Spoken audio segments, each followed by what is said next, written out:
네, 안녕하세요. 저는 국립암센터의 유방암센터에서 유방암 수술하고 있는 정소연이라고 합니다. 여기서 만나 뵙게 돼서 너무 반갑습니다. 감사합니다. 앞서서 이렇게 공연해 주신 대로 행복하신가요? 네, 모쪼록 이 시간이 좀 행복하셨으면 좋겠습니다. 저희 해마다 그 한국혈액암협회에서 저희 국립암센터에 제안을 주셔서 이렇게 1년에 한 번 크게 공개 강좌를 할 수 있게 기회를 주셔서 너무 감사드리고, 인사말은 다 하지 못하셨지만 장태평 회장님과 이철원 사무총장님, 오늘 진행해 주신 우리 박정수 국장님, 뭐 그 외에 여러 과장님, 그다음에 저희한테 많은 연락과 정보를 알려주시는 모든 협회 선생님들께 감사드립니다. 그리고 오늘 우리 국립암센터에서 강의를 들으시면서 선생님들의 양력을 좀 뒤져보시면 알겠지만 굉장히 한 자리에 저희 국립암센터에서도 한 자리에 모으기 어려우신 의료진들이시거든요. 그래서 이렇게 주말인데 바쁘신데 같이 해주셔서 너무 감사드리고, 이렇게 선생님들이 이 자리에 오시는 거는 어떻게 보면 협회에서 이렇게 환우분들에 대해서 끝없이 고민하시고 저희한테 제안하시는 그런 진심이 저희 의료진들에게도 통한 게 아닌가라고 생각을 합니다. 그래서 다시 한번 협회에 감사드리고, 오늘 저희가 유방암에 굉장히 약들이 새로 도입이 되면서 사실 의료진들도 공부하지 않으면 따라가기 어려운 시대를 살고 있어서 유방암이나 난소암의 새로운 치료들에 대해서 소개를 드리고, 또 치료를 마친 후에 겪으시는 유방암이고 난소암이다 보니 겪는 여러 가지 증상들에 대해서 어떻게 관리할지 궁금하신 게 많을 것 같아서 선생님들의 강의 구성을 이렇게 저희가 진행을 해보았습니다. 그래서 모쪼록 강의 잘 들으시고, 강의 중에 혹시 궁금한 거 있으시면 저희 마무리하면서 Q&A로 성실히 답변을 드리도록 하겠습니다. 앞서서도 말씀드렸지만 모쪼록 한 2시간 정도의 시간이 주말에 오신 만큼 되게 의미 있고 귀한 시간이 되시기를 바라고, 저희도 2시간 동안 최선을 다하겠습니다. 감사합니다.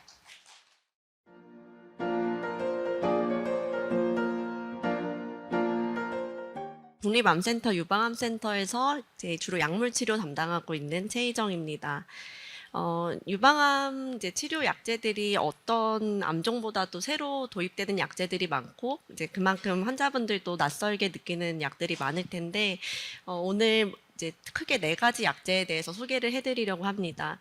그래서 첫 번째로는 이제 면역항암제로 많이 알려져 있는 키투르다라는 약이 삼중 음성 유방암에서 어떻게 쓰이고 있는지, 그리고 두 번째로 호르몬 양성 유방암에서 전이암 환자들은 이미 오랫동안 쓰고 있던 약인데 이제 조기 유방암 환자들한테까지 치료가 넘어오게 된 버제니오라는 약에 대해서 소개를 해드릴 거고요.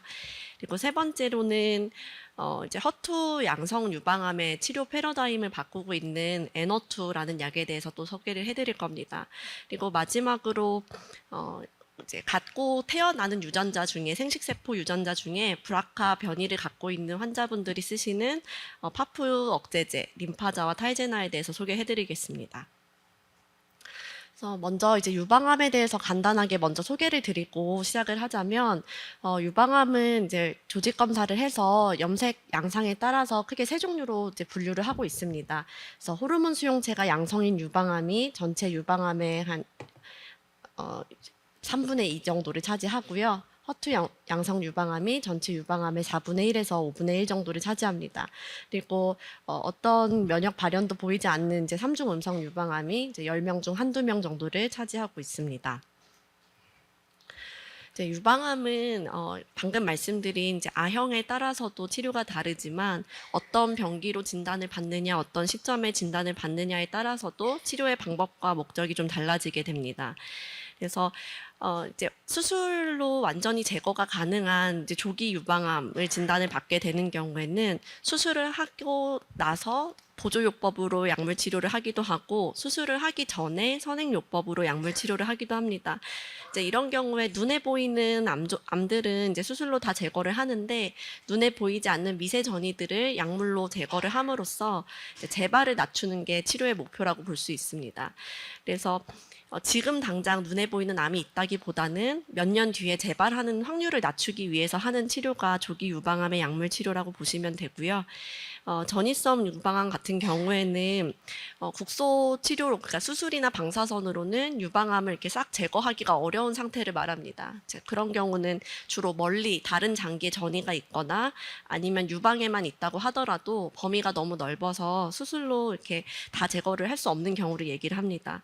이제 그런 경우에 약물 치료가 수술처럼 완치를 갖고 올 수 있는 치료는 아니지만 이제 종양이 나빠지는 거를 좀 밀어주는 역할, 그래서 좀 더 오래 사시게 해드리고 그리고 암으로 인한 증상들을 좀 조절해드리는 역할로 약물 치료를 하고 있습니다.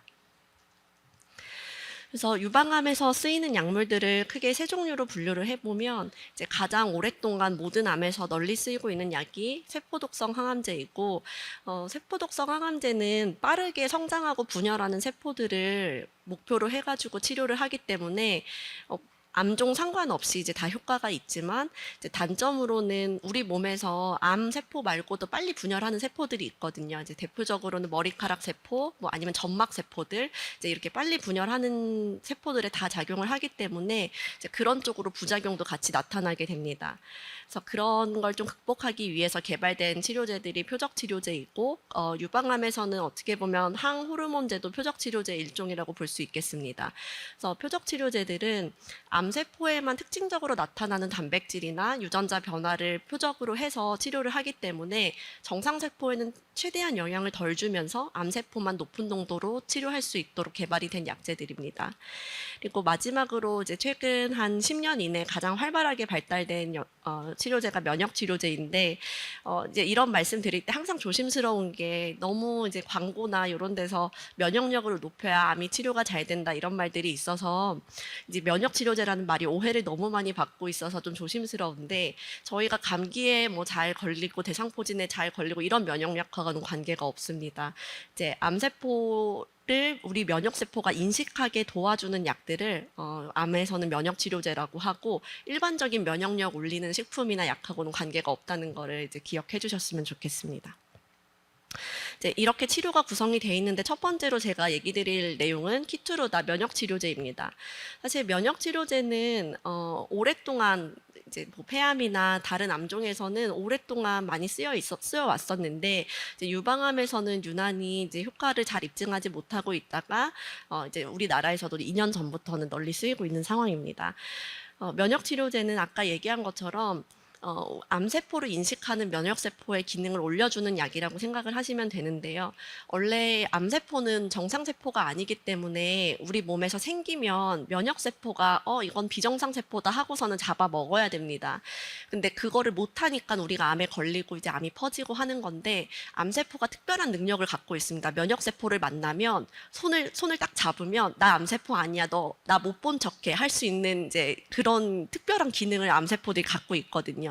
그래서 반대로 말을 하면 그 손 잡는 거 못하게 해주면 우리 면역세포가 암세포를 인식을 합니다. 그래서 그 손 못 잡게 나 이제 투명 망토 못 쓰게 해주는 약이 면역항암제라고 생각하시면 되겠습니다. 그래서 유방암에서는 여러 암종에서 시도를 해봤는데 3중 음성 유방암에서만 효과가 있는 걸로 지금까지는 이제 밝혀져 있고 그렇게 허가가 돼 있습니다. 그래서 조기 유방암, 그러니까 수술이 가능한 유방암에서는 지금 2기에서 3기 환자분들 대상으로 이제 임상 시험이 진행이 되었고요. 기존의 3중 음성 유방암 2기, 3기에 진단이 되시면 수술 전에 6개월 정도 항암 치료를 하는데 항암 치료 단독으로 하는 거랑 면역 항암제를 같이 쓰는 거를 비교를 했습니다. 그래서 면역 항암제는 수술 끝나고도 총 1년 채워서 쓸 수 있는 것으로 이제 비교를 했었었고요. 그렇게 했을 때 항암제 단독으로 치료했을 때 암이 약물만으로 싹 없어지는 완전 관해가 한 50% 정도 환자에서 있었었는데 면역 항암제를 같이 쓰니까 65% 정도로 한 15% 정도 완전 관해율이 올라갔습니다. 그래서 완전 관해율이 올라가면 보통 재발도 낮아지고 그리고 생존 기간도 늘어나고 하거든요. 그래서 재발까지 걸리는 기간 역시 낮아지고 3년을 기준으로 끊어서 봤을 때 면역 항암제를 쓰신 분들의 재발률이 한 7.7% 정도 낮아지는 것을 확인하였습니다. 그래서 이 이제 연구 결과를 바탕으로 면역 항암제가 조기 3중 음성 유방암에서 허가가 되었습니다. 네, 저희가 새로운 치료가 나오면 항상 효과뿐만이 아니고 이제 부작용이나 안전한지 이런 것도 같이 궁금해서 살펴보게 되는데, 일단 항암제를 하면서 나타나는 부작용들, 이제 뭐 울렁거리고 머리 빠지고 백혈구 떨어지고 피곤하고 뭐 이런 이제 항암제 때문에 생기는 부작용들은 면역 항암제를 같이 쓴다고 해서 아주 많이 그 빈도가 올라가진 않았습니다. 그래서 항암제 때문에 힘든 거는 비슷한 정도이고, 근데 이제 면역 항암제가 갖고 있는 특별한 종류의 부작용들이 있는데, 이제 우리 암세포 공격하라고 면역세포를 활성화시키면 암세포가 또 우리 정상세포랑 많이 닮아 있기 때문에 우리 몸의 정상적인 장기들도 이 면역항암제가 공격을 하게 됩니다. 그래서 가장 흔한 거는 제가 주황색으로 표시를 해놨는데, 이제 갑상선이나 뇌하수체, 부신같이 우리 호르몬을 만드는 기관들을 공격하는 게 가장 흔하고요. 그래서 이런 일들이 생기면은 좀 번거롭기는 하지만 평생 호르몬을 영구적으로 보충해야 되는 경우들이 많습니다. 근데 번거롭기는 하지만 이거는 생명을 위협하거나 이제 이것 때문에 환자가 위험해져가지고 많이 걱정을 하거나 이런 종류의 부작용은 아니거든요. 근데 이제 실제로 저희가 더 걱정을 하는 부작용은 더 중요한 장기들, 폐나 뭐 장이나 간 같은 데를 공격을 하면 폐렴, 간염, 장염이 심하게 올 수가 있고, 이런 경우는 실제로 뭐 중환자실에 입원을 하거나 정말 위독해지거나 하는 일들도 생길 수 있기 때문에 더 주의를 가지고 보는 부작용에 속할 수 있습니다. 근데 실제로 여기 임상 연구에서도 임상 연구에 참여해서 치료를 받던 중에 2분이 돌아가셨는데, 한 분이 폐렴으로 돌아가셨고 한 분이 뇌염으로 돌아가셨거든요. 그래서 재발을 낮추려고 하는 치료인데 치료를 받다가 이런 독성 때문에 위독해지는 경우도 있기 때문에 새로운 치료가 무조건 좋은 치료라기보다는 어떤 이득이 있고 어떤 위험을 감수해야 되는지, 그래서 위험보다는 이득이 크다 할 때만 사용을 하도록 권고를 하고 있습니다. 그래서 지금까지는 조기 3중 음성 유방암에 대한 얘기였고, 이제 전이가 되셨거나 재발이 한 3중 음성 유방암에서는 면역 항암제를 어떻게 쓰는지 간단하게 소개드리겠습니다. 마찬가지로 항암제가 근간인 거는 크게 달라지지는 않고요. 여기에 면역 항암제를 같이 썼을 때 아니었을 때를 비교했을 때 항암제만 썼을 때는 보통 6개월 정도면 내성이 생겨서 암이 나빠지는데, 면역 항암제를 같이 쓰면 그 내성이 생기는 게 한 10개월 정도로 좀 늘어나고, 그리고 생존 기간도 1년 반에서 2년 정도로 더 늘어나게 됩니다. 근데 조기 유방암하고 좀 다른 점은 3중 음성 유방암에서는 전이 유방암에서는 PD-L1이라는 게 양성일 때만 면역 항암제가 효과가 있는 것으로 알려져 있습니다. 그리고 두 번째는 이제 호르몬 수용체 양성 유방암에서 버제니오라고 하는 아베마시클립이라고 하는 약이 허가된 내용에 대해서 말씀드리겠습니다. 호르몬 수용체 양성 유방암은 여성 호르몬의 자극이 이제 비정상적으로 세포의 성장과 분열에 관여를 해서 여성 호르몬 자극으로 유방암이 자라고 퍼지는 타입의 유방암인데요. 그래서 오랫동안 치료가 그 여성 호르몬을 만드는 거, 아니면 여성 호르몬이 암세포랑 결합하는 거를 막아주는 항에스트로겐 호르몬 억제 요법을 기본으로 하였습니다. 근데 세포가 자라고 퍼지는 거는 그런 에스트로겐 자극뿐만이 아니라 여러 자극들이 합쳐져서 생기는 거기 때문에 한쪽만 막으면 내성이 생기게 됩니다. 그래서 에스트로겐, 그러니까 여성 호르몬을 담당하는 축도 막아주고 다른 성장 인자 축도 막아주는 병용 요법이 이제 개발이 되게 되었고, 그 중에서 가장 대표적인 게 CDK4/6 억제제라고 할 수 있습니다. 그래서 전이성 유방암에서는 이제 3가지 약이 허가가 돼 있는데, 임렌스, 버제니오, 키스칼리라는 약들이 이제 허가가 돼서 전이 유방암 환자들이 쓴 지는 이제 5년이 넘어가고 있는 상황이고요. 모든 이제 저희 유방암 약제들은 전이암에서 효과가 있었다? 그러면 전이가 되기 전에 조기 유방암에서 미리 쓰면 전이 자체를 좀 줄여주는 효과가 있지 않나 하는 앞단으로 치료가 넘어오게 됩니다. 그래서 그렇게 테스트를 해봤던 결과를 잠깐 소개드리려고 합니다. 그래서 재발의 고위험인 환자들이 이 버제니오라는 약을 전이가 된 다음에 쓰지 말고 좀 앞에 썼을 때 어떤가 보자 해서 이루어졌던 임상 시험이고요. 이제 등록 기준은 조금 복잡하기는 한데 전반적으로 고위험에 해당하는 분들입니다. 그 수술했을 때 겨드랑이 림프절이 4개 이상 전이가 있었거나 아니면 하나에서 3개 정도 전이가 있으면서 다른 고위험 인자들 뭐 그 조직학적 분화도가 높다던가 크기가 크다거나 아니면 KI67 지수가 높다던가 이런 환자들이 연구에 포함이 되었고, 기존의 호르몬 억제 요법, 그러니까 뭐 타목시펜이나 페마라, 아리미덱스 같은 약을 하면서 아베마시클립, 버제니오를 2년 정도 같이 써줬을 때 결과를 비교하였습니다. 그렇게 했을 때 3년 기준으로 재발률이 안 썼을 때는 재발 없이 지내는 분이 89%, 83%, 썼을 때는 89%로 이제 3년 동안의 재발할 확률을 한 5% 정도 낮춰주는 효과가 있었습니다. 마찬가지로 이제 어떤 부작용이 있을까가 좀 궁금하실 텐데, 호르몬 단독 치료 때는 거의 일어나지 않는 뭐 백혈구가 떨어진다던가 그 혈소판이 떨어진다던가 간 수치가 오른다던가 이런 부작용들이 있을 수 있고요. 그리고 이제 대표적인 부작용이 설사가 있습니다. 그래서 설사는 주로 용량을 줄이면 많이 호전이 되는 부작용이고, 좀 신기하게도 처음 한 3, 4개월 정도 설사 하시던 분들도 약을 오래 먹으면 몸이 적응해서 설사의 빈도도 좀 떨어지거든요. 그래서 설사가 흔하기는 하지만 약을 먹는데 이제 주요 방해 요소가 되진 않는다, 이렇게 생각하시면 되겠습니다. 세 번째 치료는 에너투라고 알려져 있는 트라스주맙 데룩스테칸이라는 약입니다. 허투 양성 유방암에서 이제 가장 널리 쓰이는 표적 치료제가 허셉틴이라고 알고 계실 텐데, 그거의 이제 성분명이 트라스트주맙이거든요. 그래서 요 Y자로 보이는 요 항체 자체는 허셉틴 항체랑 똑같은 항체입니다. 그래서 허셉틴이 허투 발현하고 있는 세포를 찾아가서 그 세포를 억제하는 역할을 하는데, 이 약은 그 허셉틴에다가 연결 고리를 달아서 8개의 항암제를 같이 꼬리에다가 달아준 표적 치료제입니다. 그래서 허투 세포를 만나면 허투 신호도 차단을 하지만 허투 세포를 만나는 순간 세포 안에다가 요 항암제를 끊어서 퍼지게 해주거든요.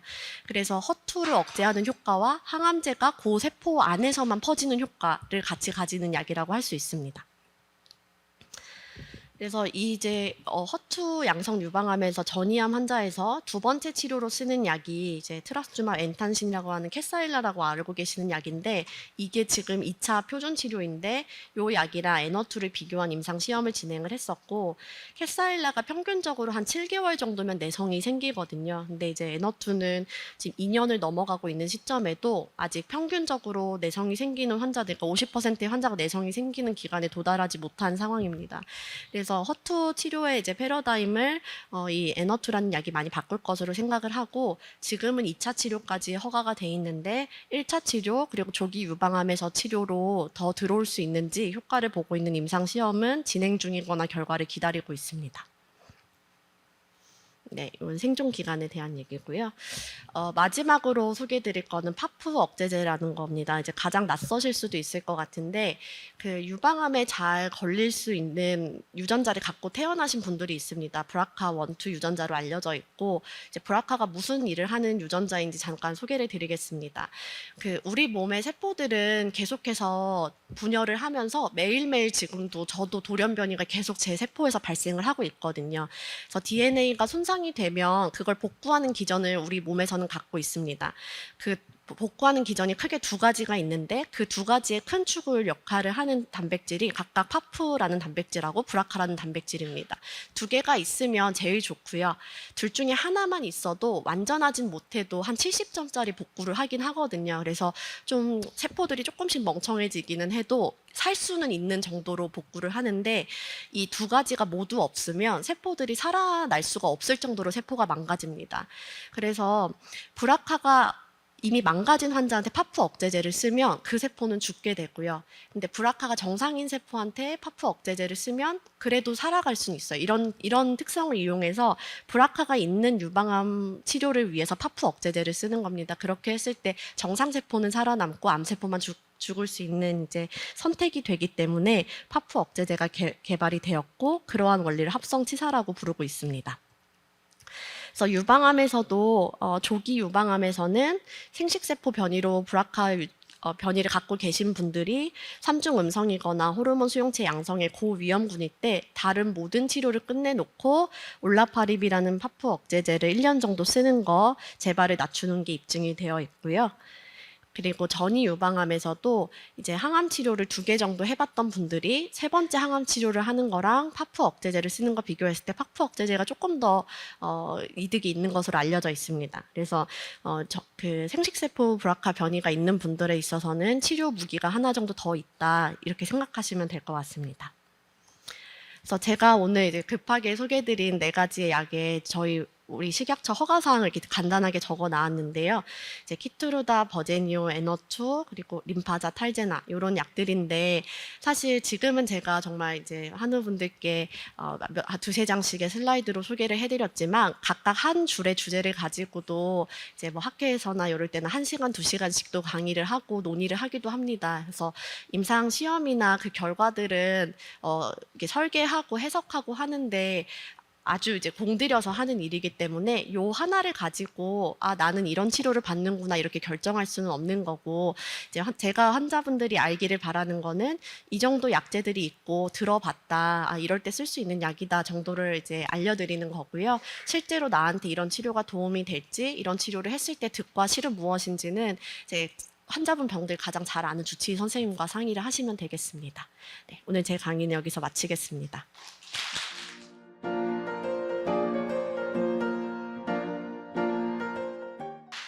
네, 안녕하십니까. 만나 뵈서 반갑고 혹시 유방암 쪽에 관심이 있으신 분 한번 손 들어봐 주시면 좋겠고 내려주시고 혹시 난소암 쪽에 관심 네네 감사합니다. 제가 여쭤보는 게 이제 유방암, 난소암 사실 같은 부위암이긴 한데요. 이제 발병 건수로 보면 유방암이 1년에 28,000건 정도 우리나라에서 생기는 걸로 예상하고 있고 또 예후가 되게 좋죠.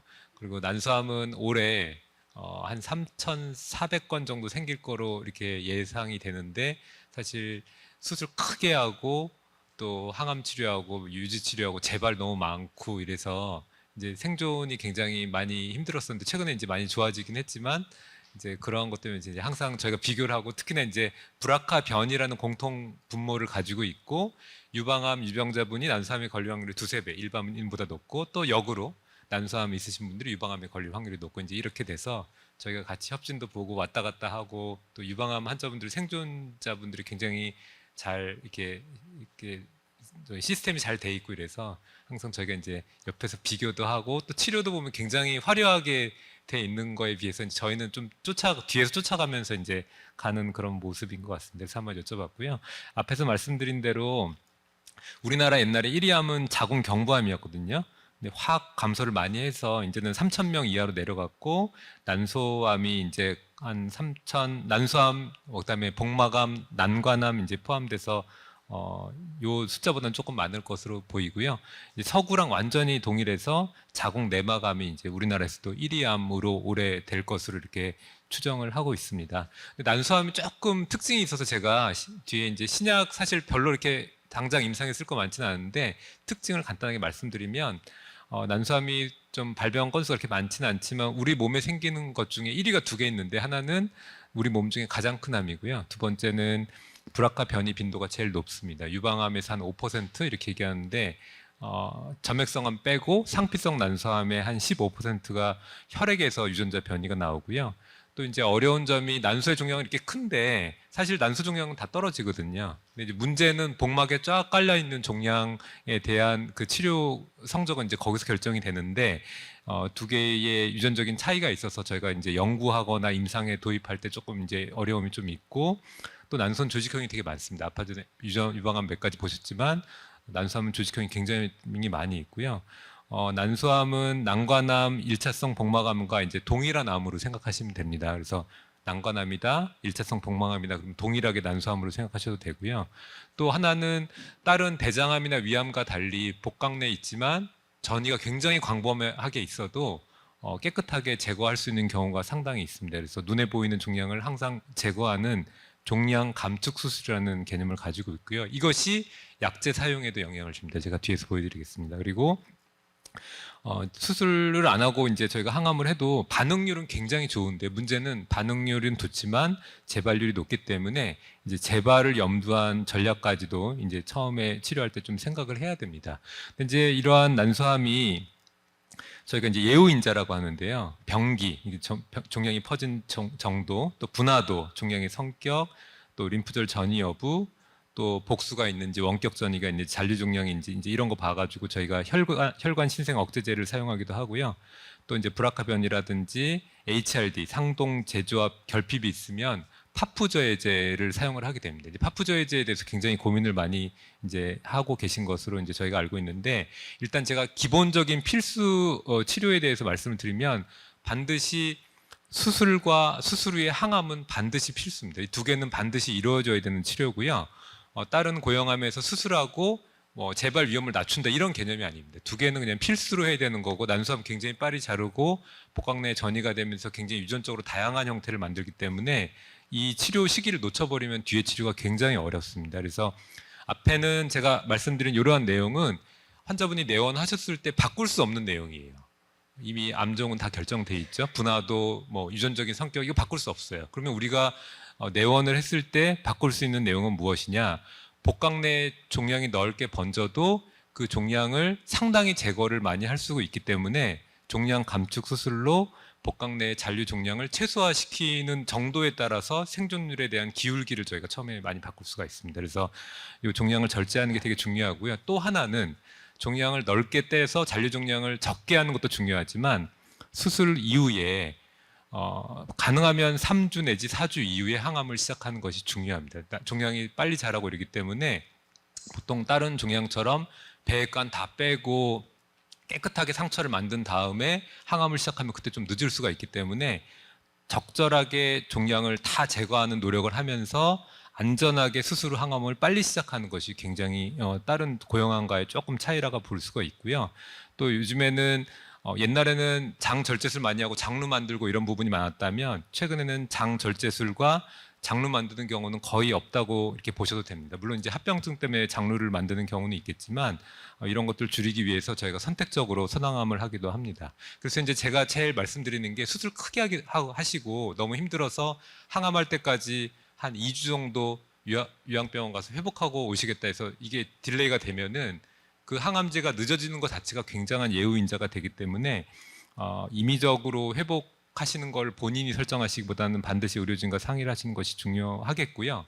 특히나 이제 난소암은 생존자가 적고 또 타 암종에 경험하신 분들의 얘기를 듣고 막 좀 늦게 회복하고 오시고 이러다 보면 저희가 예후가 굉장히 떨어질 수 있기 때문에 이 부분 조심해야 되고 또 혈전이 굉장히 많은 암이에요. 특히나 투명세포암 같은 경우에는 한 40%까지 혈전이 생기는 것으로 되어 있기 때문에 이제 이런 것들에 대한 노력과 이제 감염에 대한 거 수술 크게 하고 광범위 수술하고 바로 항암하기 때문에 저희는 다른 암종보다는 감염에 대한 위험들을 낮추기 위해서 이제 예방 접종이라든가 이런 것도 좀 이제 신경을 쓰고는 있습니다.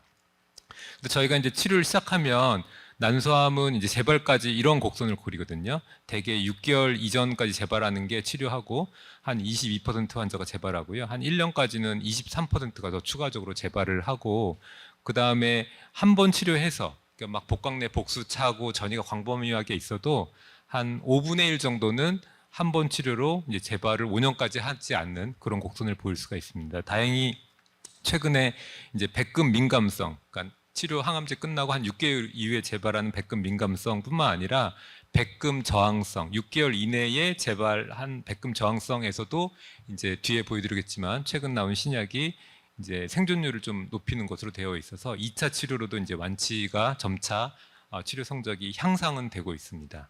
이제 지금 국내에서 저희가 이제 파푸저해제는 급여로 쓸 수도 있고 비급여로 쓸 수도 있는데요. 이제 그 니라파립이라고 제줄라라 부르는 약제는 하루에 이제 1회 복용을 하고요. 이제 보통은 체중이 적은 경우는 200ml로 시작해서 대개는 100ml로 감량을 할 수가 있고 이제 올라파리 림파자라 부르는 약은 하루에 2번 복용을 하고 이제 600ml에서 500, 400ml 이렇게 이런 식으로 이제 감량을 하면서 쓸 수가 있습니다. 그래서 처음에 첫 한 달은 반드시 이제 혈액 검사를 매주 간격으로 해야 되고요. 초기에 합병증이 많습니다. 그리고 앞에서도 말씀하셨지만 이제 약제를 사용함에 따라서 오심이라든지 이런 것들은 점차 좋아지는 것으로 되어 있고 이제 임상 시험이 처음에 결과가 나오고 이제 급여가 된다고 하더라도 또 우리 그 나라에 맞게끔 사용하다 보면 여러 경험이 쌓이면서 점차 안정적으로 쓸 수가 있는데, 이제 저희가 초기에는 항암 끝나자마자 바로 약제를 사용했다면 지금은 가능하면 뭐 2달이라던가 3달까지 조금 간격을 두고 사용을 하면 환자분들이 초기 부작용이 좀 적은 것을 저희가 최근에 이제 알고 그렇게 사용을 하고 있습니다. 그리고 하나는 이렇게 약제를 감량을 해도 치료 효과에는 차이가 없기 때문에 그 부분은 너무 이제 걱정하지 않고 잘 그 적절한 용량을 찾는 것이 좋을 것 같고요. 이제 이 부분이 좀 많이 고민하시는 부분인데, 저희가 아까 말씀드렸지만 브라카 빈도가 혈액에서 15%가 나온다 그랬잖아요. 추가로 조직에서 검사를 하면은 한 6에서 8% 정도 더 나오게 되고요. 브라카 변이는 없지만 브라카 변이와 비슷한 상동 제조합 결핍이 있는 환자분이 전체 난소암 환자의 한 절반 정도가 됩니다. 그러니까 브라카 변이가 한 25%, 추가적으로 한 25%가 이제 이 HRD 양성 종양이 되겠고, 이제 이러한 경우에는 파프 저해제에 굉장히 도움을 많이 받을 수가 있습니다. 근데 혈액에서 저희가 NGS 검사라든지 또 혈액에서 브라카 변이 검사를 할 수가 있는데, 이 경우에는 이제 부분급여가 돼서 60만 원 혹은 브라카마 검사하면은 이제 6만 원 정도로 이제 급여로 사용할 수가 있겠고요. 조직에서 NGS 검사를 하면 한 80만 원 정도 되고, 조직에서 HRD 검사하면은 200만 원이 조금 넘는 비용으로, 이건 이제 기관에 따라 조금 차이는 있을 수 있는데 대략 이제 이 정도의 비용과 시간 소요가 이제 걸리게 됩니다. 그래서 이런 것들을 잘 각 상황에 맞게끔 잘 검사를 하고 적절하게 저희가 잘 치료 약제를 이제 파프 저해제를 사용을 할지, 그러니까 수술과 항암 치료에 더해서 파프 저해제를 사용을 할지, 또 혈관 신생 억제제를 사용을 해야 될지 이제 이런 것들을 좀 고민하게 됩니다. 근데 저희가 이제 약제 사용했던 분들을, 저희 기관에 쓰셨던 분들을 좀 조사를 해봤더니, 이제 약제를 저희가 신약이 아무리 좋은 게 나와도 경구약은 약제를 다 잘 드시진 못하세요. 좀 이 약을 드시다가 사이에 복용을 좀 잊어버리시는 경우도 있고 이러거든요. 그래서 봤더니 한 4분의 1 정도가 처방 준수, 저희가 복용 수능도라 그러는데 생각보다 굉장히 많이 있죠. 이 약제를 좀 많이 놓치시는 경우가 있고, 그래서 투약 잘 하시는 경우를 봤더니 직장이 없거나 퇴직하셨거나 또 삶의 질이 좋거나 일회 투약하는 약을 드시는 경우에 더 좋은 것으로 이렇게 알려져 있었고요. 근데 이제 재밌는 것은 이런 파프 저해제의 치료가 그 3기이거나, 그러니까 3기, 4기 중에 조금 기수가 낮거나 1차 수술, 그러니까 선항암을 하지 않고 1차 수술을 했거나 잔류 종양이 적거나, 그러니까 좀 컨디션이 좋은 환자에서, 여기는 조금 고위험군이고 여기는 좀 저위험군, 컨디션이 좋은 군에서 봤더니 그 파프 저해제를 사용했을 때의 이득이 이 저위험군에서 훨씬 더 좋은 것으로 이렇게 알려져 있습니다. 그래서 저희가 처음에 수술할 때 깨끗하게 수술하는 것이 나중에 파프 저해제를 썼을 때 더 이득을 크게 할 수 있다. 이제 이렇게 저희가 이해를 하고 있고요. 이제 2002년도니까 굉장히 오래됐죠. 한 20년 전인데, 그때 한 그 난소암에서 잔류 종양이 보이지 않게 깨끗하게 완전 절제를 10% 증가시키면 정중 생존율이 5.5% 증가했다고 돼 있는데, 저희가 2000년도에서 2022년도 사이에 임상 시험을 다 모아가지고 분석을 해봤더니 정중 생존율이 14% 크게 증가하는 것을 알게 됐고, 유지 치료를 사용하는 경우에는 그 빈도가 더 올라간다. 그러니까 이게 이제 어제 저희가 그 메타 분석한 게 이제 어제 출간된 건데, 항암제 시대보다는 유지요법을 할 때 수술로 완전하게 절제하는 것이 생존율에 오히려 더 영향을 준다. 이제 이런 결과를 저희가 보고를 했었습니다. 이제 여기까지는 난소암에 대한 개요를 좀 제가 말씀드렸고, 제가 말씀드린 건 이제 파프 사용제는 최근에 쓰고 있지만 그 유전자 검사의 여러 가지 부분에 고민하시고, 또 HRD가 나오거나 또 브라카 변이가 있어도 여러 상황에 따라서 이제 약제 사용을 선택하는 거에 대한 고민, 또 약제를 쓸지 말지에 대한 고민이 있는데, 이제 신약이라고 해서 아주 효과적으로 장기 생존까지 이제 확인이 된 것은, 이제 저희도 항체 약물 복합제인 엽산 수용체 알파의 기반인 그 엘라히어라는, 그러니까 멀베툭시맙이라는 약이 백금 저항성, 그러니까 우리가 백금 약제를, 항암제를 쓰고 6개월 이내에 재발하시는 환자분에서 재발도 효과적으로 낮춰졌지만, 제가 더 집중하는 것은 이 총 생존율이 이렇게 끝까지 쭉 곡선이 예쁘게 벌어지고 생존율을 이렇게 향상시켜주는 그런 결과를 보여줬습니다. 그래서 굉장히 기대가 되는 약인데 이 약이 국내에 들어오진 않았습니다. 그래서 이 부분을 제가 말씀드린 게 좀 고민됐는데 말씀드리는 이유는 환자분들이나 보호자분들이 먼저 이걸 알고 먼저 저희한테 질의하시는 경우가 많기 때문에 그냥 말씀드려도 무방하겠다 생각을 했었고요. 이제 이게 우리나라에 들어와서 급여가 되고 이러려면 좀 시간은 좀 많이 소요가 될 것으로 이렇게 생각은 하고 있습니다. 이제 현재 저희가 국내에서 이제 진행 중인 임상 연구를 제가 몇 가지 소개를 드리겠는데요. 보면은 1차 난소암에서 이제 저희 연구에서 유지요법으로 이제 그 파푸조해제를 사용할 수 있는 폴로 연구라는 것이 되어 있어서 불악화가 없는 환자분들 경우에는 이 임상에 들어가시면 이제 파푸조해제를 사용을 할 수가 있겠고요. 또 하나는 3기뿐만 아니라 4기 진행성 상피성 난소암에서 선항암을 한 경우에 이제 저희가 그때 시행하는 수술을 간격 종양 감축술이라고 하는데 이제 이 경우에 복강내 온열 항암 화학요법 이제 하이팩을 시행하는 연구를 지금 이제 임상 연구를 하고 있습니다. 그리고 앞에서 제가 백금 저항성 임상 연구 결과 올해 6월달에 이제 미국 임상 종양학회에서 발표된 결과를 보여드렸는데 그거는 백금 저항성에서 이제 임상 시험을 했던 거고요. 현재는 그 똑같은 약제가 백금 민감성에서도 이제 임상 시험이 진행 중에 있습니다. 그래서 글로리사 연구라 그래서 백금 민감성으로 항암을 쓰고 있다면 폴레이트 알파에 대한 그 발현율을 보고 이제 아까 말씀드린 엘라이어 그 멀베툭시맙 약제를 이제 유지요법으로 사용하는 것이 현재 국내에서도 이제 임상 연구로 진행이 되고 있습니다. 그리고 이제 이거는 아직 진행은 되고 있지 않지만 백금 민감성 재발성 난소암의 경우에 이제 파푸조해제를 쓰고 재발을 하면은 파푸조해제 이후에 재발이 됐을 때 항암제에 대한 반응도라든가 이런 것이 이제 상당히 걱정되는 부분이 있는데 그 경우에 수술을 해서 2차 종양 감축술을 해서 그러한 문제를 이제 해결하고자 하는 것이 이제 임상 연구가 준비 중에 있습니다. 그리고 이제 저희가 아까 전에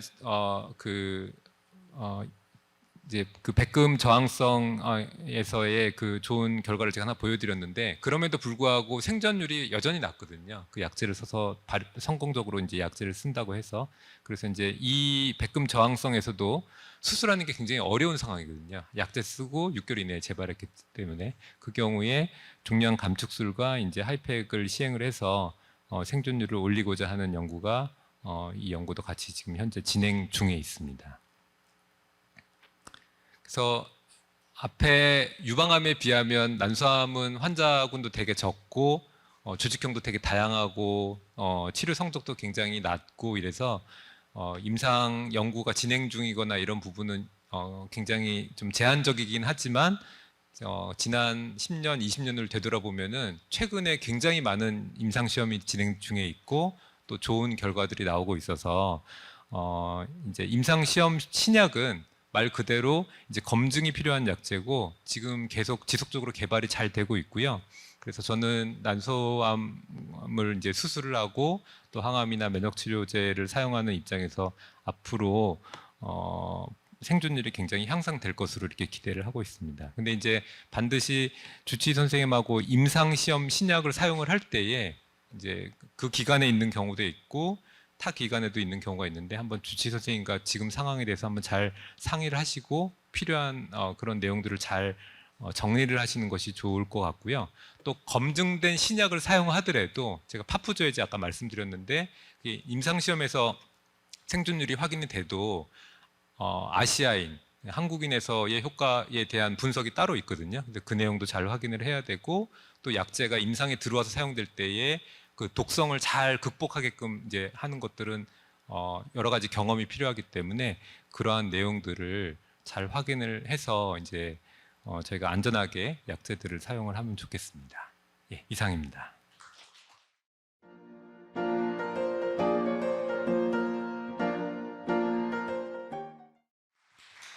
예, 안녕하세요. 저는 산부인과 정영경입니다. 앞에 두 선생님께서는 현재 암 치료에 대해서 설명을 하셨다면 저는 암 치료가 끝난 다음에 생기는 증상에 대해서 간략하게 말씀해 드리겠습니다. 이로 인해서 생길 수 있는 조기 폐경이나 아니면 폐경에 의한 갱년기 증상과 이의 치료, 그리고 여성암에서의 여성 호르몬 치료에 대한 적용법에 대해서 간단하게 설명해 드리겠습니다. 우리나라 암 발생 현황은 보시다시피 64세 이상에서 3분의 2 정도가 발생을 하며, 특히 가임기 여성에서 약 반수가 발생을 하는 것으로 보여지고 있습니다. 아시다시피 의료기술의 발달로 모든 암에서 5년 상대 생존율은 증가하고 있으며, 이로 인해서 현재 암 치료를 받고 있거나 예전에 암 치료를 받은 기억력이 있는 유병자 수는 점차 증가하고 있는 상황입니다. 65세 이상에서는 10명 중에 1명, 35세에서 64세에서는 약 6% 정도가 유병자인 것으로 지금 보고 있습니다. 이로 인해서 암 치료뿐만이 아니라 현재는 이제 암 치료 이후에 삶의 질이 굉장히 중요하게 부각이 되고 있고, 여성 환자에서는 특히 이제 암 치료로 인해서 조기 폐경이 되는 경우도 많고, 또 조기 폐경과 상관없이 폐경으로 인해서 갱년기 증상이 나타났을 때 어떠한 치료가 이제 필요한지에 대해서 중요성이 부각되고 있습니다. 갱년기란 장년기에서 노년기, 즉 가임기에서 폐경기로 이행되는 시기로 세계보건기구에서는 성년기가 끝나고 노년기로 가는 과도기로 정의하고 있습니다. 폐경은 잘 아시다시피 여성 호르몬 분비가 감소해서 월경이 이제 끝나고 생식 기능을 상실하는 시기로 보통 마지막 월경이 있고 1년간 월경이 없는 경우로 정의하고 있습니다. 우리나라에서 갱년기는 평균 4년 정도로 이제 진행이 되고 있고 2년에서 8년으로 개인 차이가 있습니다. 우리나라의 평균 폐경 나이는 51세로 대부분 44세에서 55세 사이에 폐경이 되고 있습니다. 하지만 45세 이전에 폐경이 되는 경우 자연적으로 조기 폐경이 되는 경우는 약 1% 정도이지만, 여성암 환자에서는 방사선 치료라든지 항암제를 투여한다던가 난소를 제거해서 인위적으로 조기 폐경이 되는 경우가 많이 있습니다. 우리가 흔히 발생하는 갱년기 증상을 종합해서 표현해 봤습니다. 첫 번째로는 월경이 불규칙하게 올 수 있고, 그다음에 열성운전, 얼굴이 붉어져요. 땀이 많이 나요. 가슴이 갑자기 두근두근 거립니다. 눈이 뻑뻑해요. 감정 기복이 조절이 잘 되지 않아요. 소변 볼 때, 그리고 부부관계를 가질 때 불편해요. 그다음에 골다공증이 많이 발생해요 등등을 나타낼 수가 있습니다. 혈관 운동 증상은 체온 조절 기능이 여성 호르몬이 감소하면서 저하돼서 나타나는 증상으로 보통 안면 홍조, 혈관 확장, 갑자기 땀이 난다든가 자고 나면 침대에 머리맡이 젖어 있다든가 갑자기 가슴이 두근두근 거리는 증상은 많이 나타나는데, 여성의 약 75%가 경험하는 가장 흔한 갱년기 증상입니다.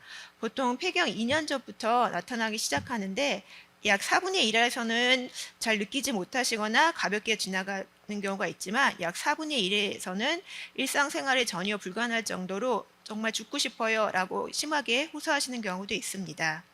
그리고 약 25% 정도에서는 5년이 지나도 계속적으로 나타나거나 70대가 지나서도 나타나는 경우도 있습니다.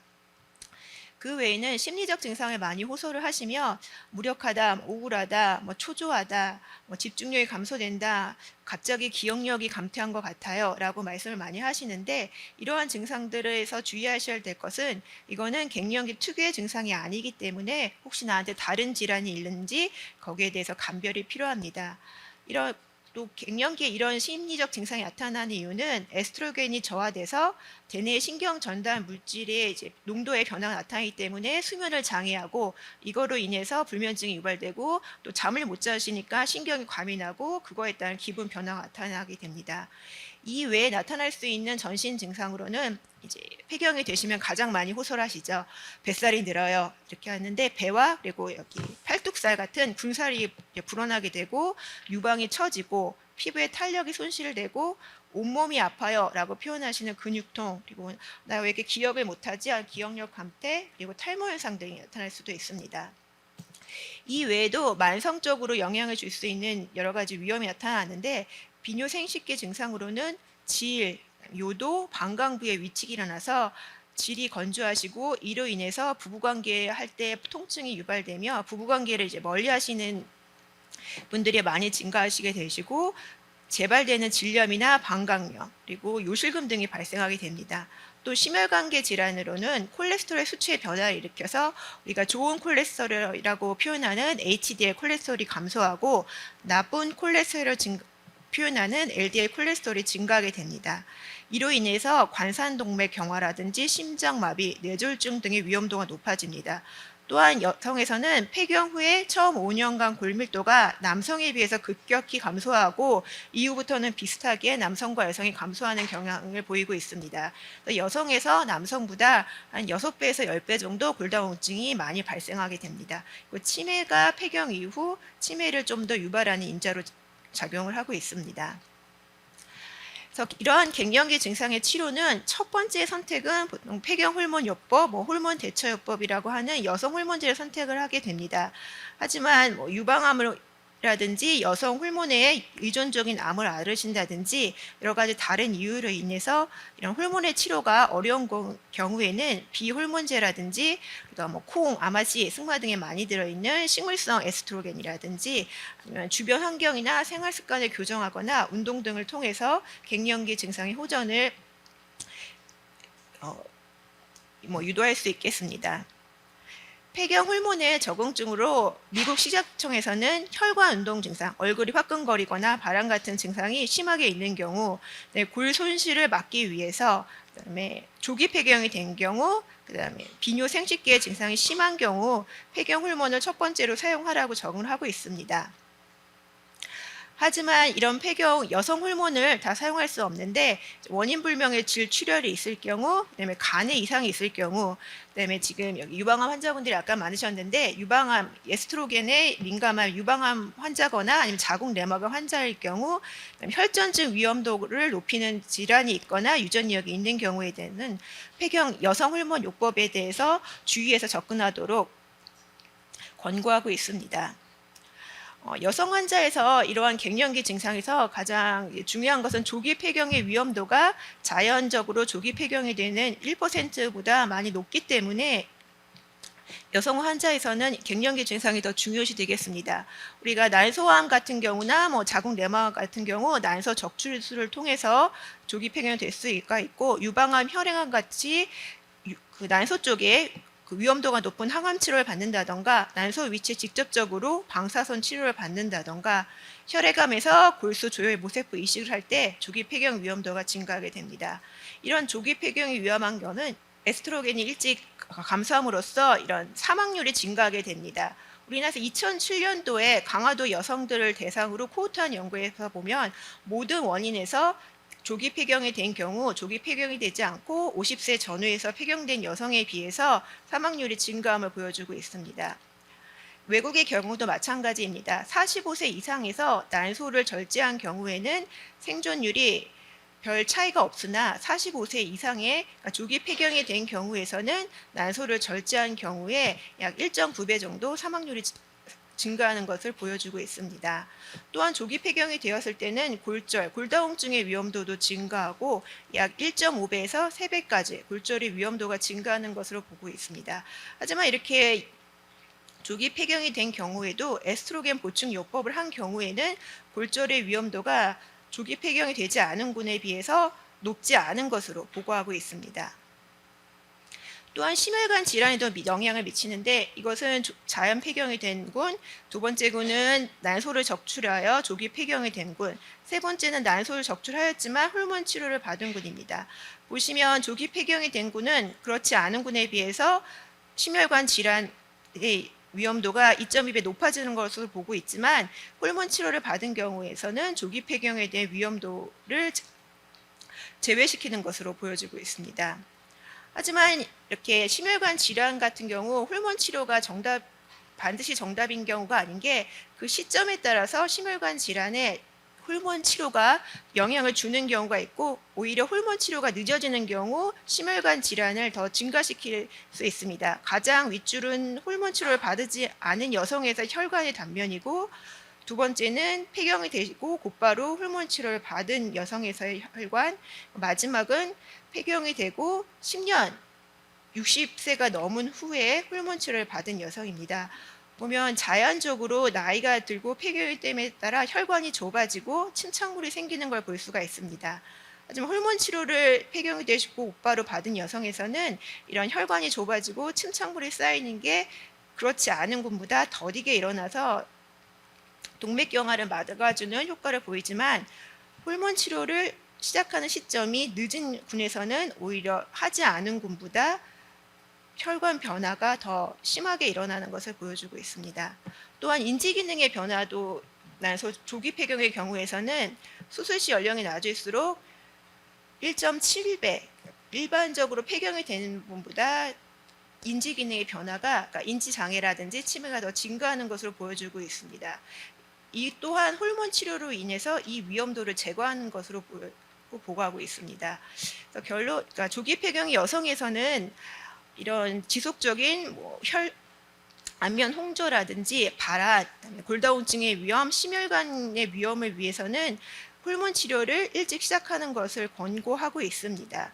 하지만 이렇게 여러 가지 호르몬 치료가 불가능할 경우에는 비호르몬성 치료를 생각해 볼 수 있겠습니다. 이에 대해서는 뒤에 다시 말씀을 드리겠습니다.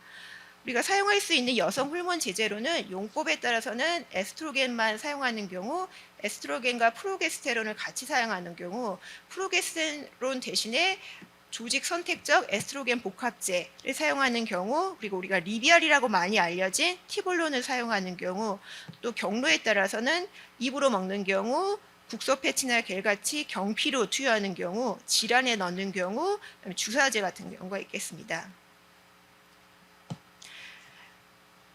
에스트로겐 단독 요법은 자궁이 없는 경우, 그다음에 프로게스테론이나 선택적 에스트로겐 복합제는 자궁이 있는 경우, 그다음에 색전증의 위험이 있는 경우에는 입으로 먹는 경우보다는 이제 크림이나 겔 타입의 경피로 하는 경우, 그다음에 티볼론, 리비알은 유방통이나 이제 질출혈이 에스트로겐보다는 좀 적은 효과를 갖고 있기 때문에 에스트로겐 사용했을 때 유방통이나 출혈로 이제 부작용들이 있는 여성에서 많이 사용할 수 있으며, 조직 선택적 에스트로겐 복합제 제제는 유방턱이 적고 안면 홍조를 조절하는 효과를 가지고 있습니다.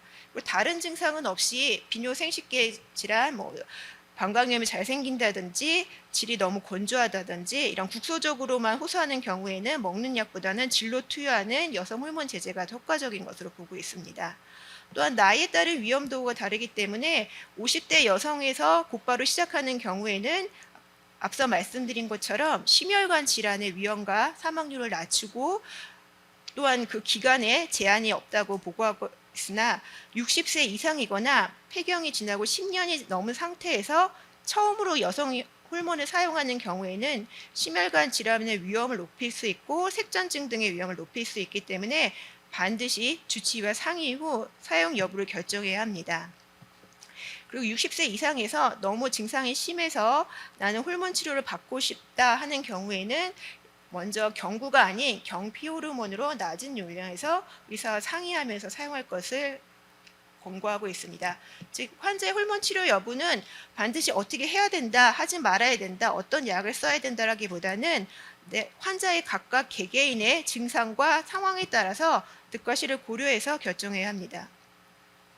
유방암이라든지 자궁 내막암 또는 여러 가지 원인, 활성형 간질환을 갖고 있다던가 여러 가지 원인에 의해서 호르몬을 사용하지 못하는 여성에서 사용할 수 있는 비호르몬 요법으로는 가장 많이 사용하시는 게 항우울제 또는 항경령제인 가바펜틴, 항고혈압제인 클로니드를 사용할 수 있으며 아마 이제 두부, 콩 이런 곳에 많이 들어있는 식물성 에스트로겐, 승마 아니면 이제 이런 약물이 아닌 운동이라든지 환경의 이제 교정을 통해서 이런 여성 갱년기 증상의 완화를 기대할 수 있겠습니다.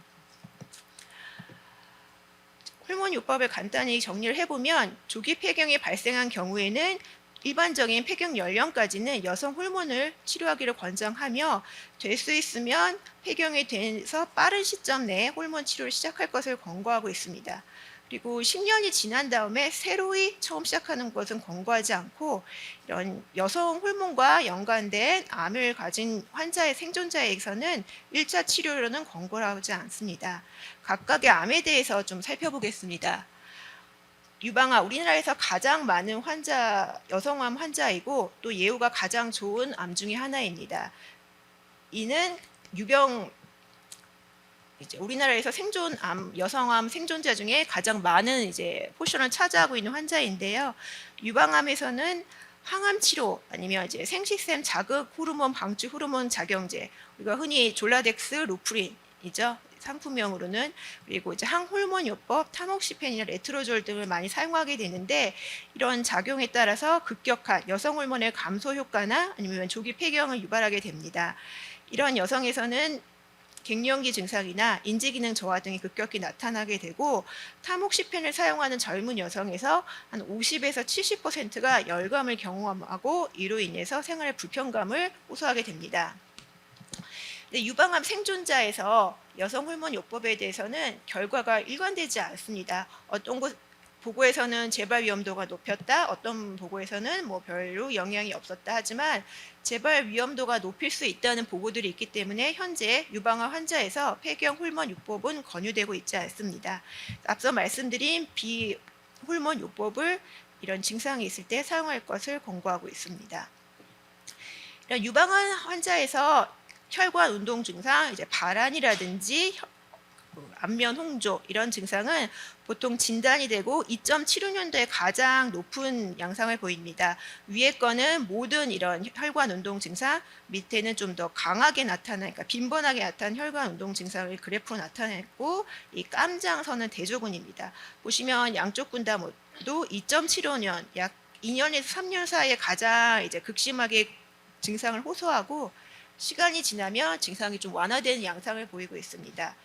그리고 뭐 타목시펜, 레트로졸, 그다음에 아나스트로졸 약물과 상관없이 각각에서 이제 다 갱년기 증상을 나타내며 이제 핫플러시, 안면 홍조를 가장 많이 호소하는 것으로 보고하고 있습니다. 대표적인 이제 유방암 생존자에서 호르몬 치료를 한 대표적인 연구 결과 몇 개를 보면 앞서 말씀드린 것처럼 일관되지 않습니다.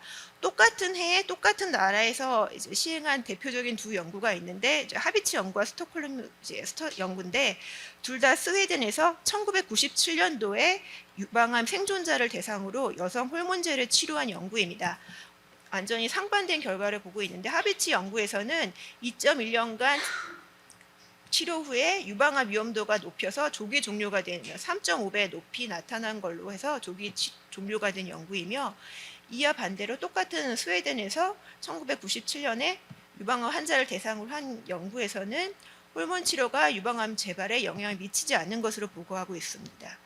또 다른 이제 많이 사용하는 티볼론, 리비아를 사용할 리버레이트 연구에서는 3,400명 정도 유방암 여성을 대상으로 하여서 3년간 치료했으나, 리비아 연구에서도 1.4배 정도 유방암 재발 위험을 높이는 것으로 보고하고 있습니다. 가장 최근에 이제 발표한 유방암 치료 이후의 생존자들에서 여기서는 두 군으로 나누었습니다. 호르몬 대체요법 경구요법과 그다음에 질 에스트로겐만 사용하는 요법 두 가지로 나누어서 사용하지 않은 세 군간의 유방암의 재발률과 사망률을 이제 보았는데, 이 연구에서는 8,500명 굉장히 대단위를 이제 조사를 하였고요. 세 군간의 유의한 차이, 재발률 그리고 생존율 세 군간의 유의한 차이를 보이지 않았고, 오히려 질 에스트로겐만 사용한 국소적 에스트로겐만 사용한 경우에서는 재발률이 좀 감소한 것으로 보이고 있습니다. 하지만 여기서도 타목시펜을 복용한 여성에서는 유방암 재발 위험도가 감소하였지만, 아로마타제 억제제를 복용한 여성에서는 오히려 유방암 재발 위험이 증가하는 양상을 보이고 있습니다. 대표적인 연구 결과 몇 개를 보여드린 것처럼 아직까지는 유방암 환자에서 여성 호르몬 제를 갱년기 증상에 사용했을 때 보고가 일관되지 않기 때문에 호르몬 치료를 1차 치료로 권고하지는 않습니다. 미국 암학회와 미국 임상종양학회에서는 앞서 말씀드린 것 같이 유방암 위험도가 증가한다는 보고들이 있기 때문에 유방암 생존자에서 조기 폐경으로 인한 증상이나 이런 갱년기 증상에서는 우선적으로 비호르몬 치료를 권고하고 있습니다. 그리고 또 질 건조에 대해서도 질 여성 호르몬제보다는 이제 비호르몬 윤활제나 자연 에스트로겐 젤 등을 먼저 사용할 것을 권고하고 있습니다. 하지만 아까 방금 말씀드린 2002년 보고 이후에 북미 폐경학회에서는 약간 어조가 좀 완화가 되었는데요. 작년에 호르몬 요법에 대해서 이제 새로 업데이트된 입장에서는 유방암 생존자에서는 전신 호르몬 요법이 일반적으로는 권하지 않으며 에스트로겐 결핍 증상이 중증이거나 비호르몬 요법에서 반응하지 않는다면 의료진과 논의 후 호르몬 요법을 진행할 수 있다라고 좀 더 호르몬 요법에 대해서 완화된 입장을 발표하고 있습니다. 다른 여성 생식기암입니다. 아까 이명철 선생님 말씀해 주신 것 같이 우리나라도 이제 식습관의 변화로 서구와 똑같은 양상을 보입니다. 2020년도에 자궁 내막암과 자궁 경부암의 이제 순위가 바뀌었는데요. 내막암은 급증을 하고 있고 경부암은 계속 감소를 하고 있습니다. 2020년도에는 경부암은 여성암 중에 10위, 그다음에 내막암은 여성암 중에 8위의 발생률을 보이고 있습니다. 자궁 내막암 여성 생식기암 중에서 가장 호발하는 현재로서 가장 호발하는 암이고 서구에서는 가장 호발하는 암입니다. 자궁 내막암의 발생 연령은 50대, 40대가 가장 많이 발병하는 나이로 갱년기 증상을 주로 일으키는 나이고 또 자궁 내막암이 진행된 암에서는 양측 난소를 치료하는 게 치료의 가이드라인이기 때문에 젊은 나이에 발생했을 땐 조기 폐경의 위험도도 증가하게 됩니다. 자궁 내막암의 위험 요인은 여성 호르몬에 노출이 많이 됐을 때 자궁 내막암의 위험 요인이 증가하기 때문에 증가합니다. 또한 자궁 내막암은 대부분이 제1형인 에스트로겐 의존성이기 때문에 자궁 내막암에서도 여성 호르몬제 복용에 대해서는 의사와 충분한 상의 후 접근이 필요합니다. 하지만 제1기, 2기 그러니까 이른 병기의 자궁 내막암에서는 재발 자체도 높지 않고 폐경 호르몬 요법이 재발률을 증가시키지는 않는다는 보고가 많기 때문에 1기, 2기에서는 의사와 상의 후 갱년기 증상이 불편한 경우 아니면 조기 폐경이 된 경우에는 호르몬 치료를 적용할 수도 있기 때문에 의사와 충분한 상의가 필요하다고 보고 있습니다. 자궁 경부암은 예전 90년대 초반까지는 우리나라에서 가장 호발한 여성암이었지만 현재는 10위로 그 발생률이 많이 감소하고 있지만 아직까지도 세계적으로는 네 번째로 호발하는 암이고 상피내암으로 우리나라에서는 아직까지도 가장 많이 발생하는 암입니다. 주로 50대, 40대에 많이 발생하는 암입니다. 자궁 경부암은 내막암과 다르게 사람 유두종 바이러스 감염이 주 요인이기 때문에 이런 여성 호르몬 치료와 암의 재발, 5년 생존율 등에는 연관이 없다고 되어 있습니다. 그렇기 때문에 일반 자연 폐경 여성과 마찬가지로 자궁 경부암 생존자분께서 이런 폐경 증상으로 불편할 경우에는 호르몬제 치료를 사용할 수 있겠습니다. 하지만 일부 10%를 나타내는 선세포암은 내막암과 유사한 증상을 가지고 있기 때문에 이런 의사와 충분한 상의 후 에스트로겐과 프로게스테론 반드시 병합한 요법을 사용하시면 되겠습니다. 마지막으로 난소암에 대해 말씀드리겠습니다. 난소암은 우리나라 여성에서 2.4%로 많은 비율은 아니지만 호발 연령이 20대와 50대 그리고 난소암을 치료는 난소를 절제하는 게 첫 번째이기 때문에 조기 폐경의 위험도가 높은 암 중에 하나입니다. 남소암의 위험 요인으로는 배란이 많이 되는 경우, 그다음에 유전적 요인이 있는 경우 등이 있습니다. 난소암은 대부분이 상피성 남소암이고 상피성 남소암에서는 여성 호르몬제가 특별한 연관이 없다고 되어 있기 때문에 증상이 불편한 경우에는 여성 호르몬제를 사용하시는데 주저함이 없으셔도 될 것 같습니다. 하지만 자궁 내막형 남소암은 전체 난소암의 한 8%를 차지하고 있고 자궁 내막암과 비슷하게 여성 호르몬과 접근할 필요가 있습니다. 젊은 여성, 어린 여성에서 많이 생기는 생식세포 종양에 대해서는 아직까지 생식세포 조발에 영향을 준다는 보고가 없지만 데이터가 부족한 실정입니다. 마지막으로 우리나라 폐경협회의 폐경 호르몬 치료 지침 중 암 환자 생존자에 대한 것만 간단히 소개하고 마치도록 하겠습니다. 유방암은 아직까지 첫 번째 치료로는 호르몬 치료는 권고하지 않고 있습니다. 내막암에서는 자궁과 난소를 모두 절제한 초기 내막암 환자에서 불편한 증상이 있을 경우 폐경 호르몬 요법을 고려할 수 있으나 3, 4기 진행된 자궁 내막암에서는 비호르몬 요법을 우선적으로 사용하기를 권고하고 있습니다. 난소암에서는 대부분의 상피성 남소암에서는 여성 호르몬 요법이 별 영향을 주지 않는 것으로 보고 있습니다. 네, 이상입니다.